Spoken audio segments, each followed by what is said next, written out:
పేదలకు భోజనం పెట్టే సంతృప్తి మరే దేంట్లో లభించదని చిత్తూరు జిల్లా పలమనేరు ఎమ్మెల్యే అమర్నాథ్ రెడ్డి అన్నారు. పలమనేరు పట్టణంలోని బస్టాండ్ కూడలిలో ఏర్పాటు చేసిన అన్న క్యాంటీన్ ను ఆయన పునః ప్రారంభించారు. ఈ సందర్భంగా పేదల కడుపు నింపే ఉద్దేశంతో తెలుగుదేశం ప్రభుత్వం ఏర్పాటు చేసిన అన్న క్యాంటీన్లను గత ప్రభుత్వం దురుద్దేశంతో మూసివేసిందని విమర్శించారు. ఈ కార్యక్రమానికి గతంలో సహకరించిన దాతలకు కృతజ్ఞతలు తెలిపారు. ఈ కార్యక్రమంలో RTO Manoj Kumar Reddy, municipal commissioner Ramana Reddy, Palamaneru పట్టణ తెలుగుదేశం పార్టీ అధ్యక్షులు ఆర్బీసీ కుట్టి నాయకులు పాల్గొన్నారు.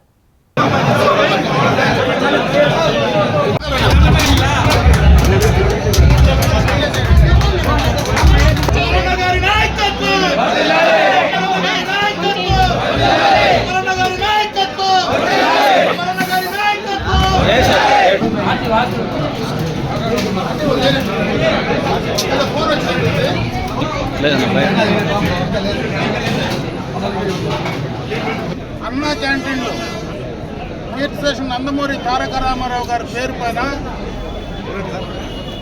పునః ఓపెనింగ్ అంటే రీఓపెనింగ్ చేస్తున్నాం. గత 19-24 ప్రభుత్వం, దానికి మునుపున్నటువంటి 14-19 ప్రభుత్వంలో చంద్రబాబు నాయుడు గారు ముఖ్యమంత్రిగా ఎన్టీ రామారావు గారి పేరు పైన అన్నా క్యాంటీన్లు రాష్ట్ర వ్యాప్తంగా నిర్వహించడం అందరికీ తెలిసిందే.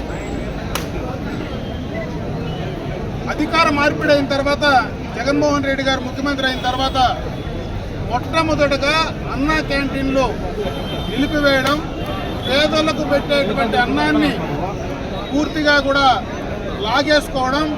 ఇక్కడ ఉన్నటువంటి అన్నా క్యాంటీన్, ఇదే అన్నా క్యాంటీన్ గత 5 సంవత్సరాలుగా అసాంఘిక కార్యక్రమాలకు నిలవమైంది. ఎందుకంటే ఇక్కడ అందరికీ తెలుసు, పూర్తిగా ఇక్కడ ఈ అన్నా క్యాంటీన్లో రకరకాలైనటువంటి అసాంఘిక కార్యక్రమాలు జరిగినటువంటి సందర్భాన్ని కూడా ఒకసారి గుర్తు చేస్తా ఉన్నా. ఈరోజు మళ్ళీ చంద్రబాబు నాయుడు గారు ముఖ్యమంత్రి అయిన తర్వాత ఆ క్యాంటీన్లు మళ్ళా ప్రారంభించుకోవడం నిజంగా కూడా చాలా సంతోషించదగ్గ విషయం. ఈరోజు రాష్ట్ర వ్యాప్తంగా ఎంతోమంది పేదలకందరికీ కూడా అన్నం పెట్టేటువంటి ఈ యొక్క కార్యక్రమాన్ని మనం అందరం కూడా స్వాగతించాలి. ఎందుకంటే రాష్ట్రంలో ప్రభుత్వాలు వస్తూ ఉంటాయి, పోతూ ఉంటాయి. ఈ ప్రభుత్వంలో పేదల పట్ల చిత్తశుద్ధితో ఈ కార్యక్రమాలు చేస్తాం. కీర్తి స్టేషన్ నందమూరి తారక రామారావు గారి పేరు పైన ఇటువంటి కార్యక్రమాలన్నీ కూడా చేయడం జరుగుతుంది.